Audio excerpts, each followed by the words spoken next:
Hej og velkommen. Vi vil lige lave et lille forsøg i dag.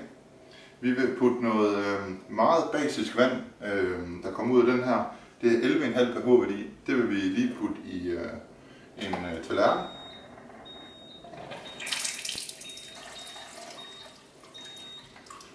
Der. Og så putter vi lige noget helt normalt postevand i den anden. Godt. Og så har vi købt nogle danske cherrytomater. Og med det danske flag på, så de skulle gerne være sådan rimelig rene, tror vi da. Vi putter halvdelen af dem ned i det her vand. Og den anden halvdel ned i det postevandet. Vi laver det her forsøg nu for at vise, hvad der sker. Lige før, der prøvede vi at putte en hel bakke af de samme cherrytomater.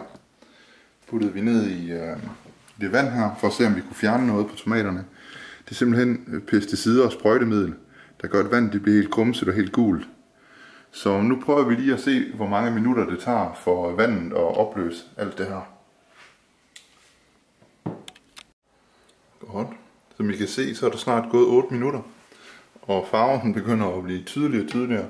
Og jeg lige lidt rundt i det. Og så tager vi dem op. Ren skål.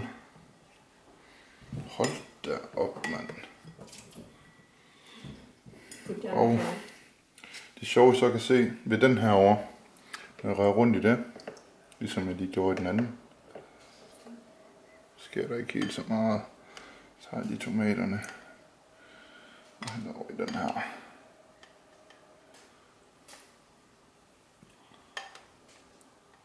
Og så også lige en tomat mere i gangen vand end det normale vand. Så. Men det vi vil vise med det her er, at på under 9 minutter, der er der altså en væsentlig forskel på vandet. Det normale vand her og Kangenvand med en meget høj pH-værdi på 11,5, der simpelthen